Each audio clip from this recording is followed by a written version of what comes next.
ఏమండోయ్ అందరూ బాగున్నారా? మనందరం ప్రతిరోజు ఎవరికైనా ఫోన్ చేస్తున్నప్పుడు ప్రభుత్వం నుండి ఒక సందేశం మనకి వస్తుంది. ఏంటంటే డిజిటల్ క్రైమ్స్, సైబర్ క్రైమ్స్ ఎక్కువైపోతున్నాయి. మన వ్యక్తిగత వివరాలు, బ్యాంక్ డీటెయిల్స్ తెలిసిన వారికైనా తెలియని వారికైనా ఇవ్వద్దు, చెప్పొద్దు అని హెచ్చరిస్తున్నారు. మనకప్పుడు చిరాకు వస్తుంది, ఏంటి రోజు ఇలా చెప్తున్నారని చెప్పి.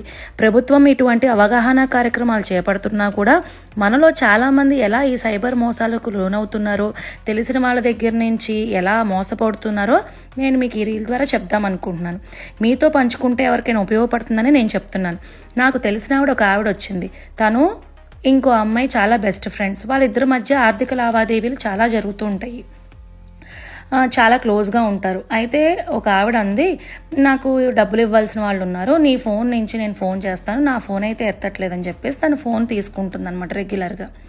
సరే అని చెప్పేసి తినేమో చదువుకోలేదు. సో ఏంటంటే మామూలుగా ఫ్రెండ్షిప్ మీద తనని నమ్మి తను ఎప్పుడు అడిగినా ఫోన్ ఇస్తుంటే ఒకరోజు ఏమైందంటే సడన్గా తన అకౌంట్లోంచి 40,000 కట్ అయిపోయిందని చెప్పేసి బ్యాంక్ నుండి మెసేజ్ వచ్చిందనమాట. సో ఇంకా నెక్స్ట్ ఏం జరిగిందో తెలియడానికి దయచేసి నెక్స్ట్ వీడియో చూడండి. ఇలాంటి క్రైమ్స్ మీరు ఎవరైనా కనుక ఎదుర్కొని ఉంటే కనుక నాకు కామెంట్ సెక్షన్లో కామెంట్ చేయండి. Thank you. Please be careful and be aware.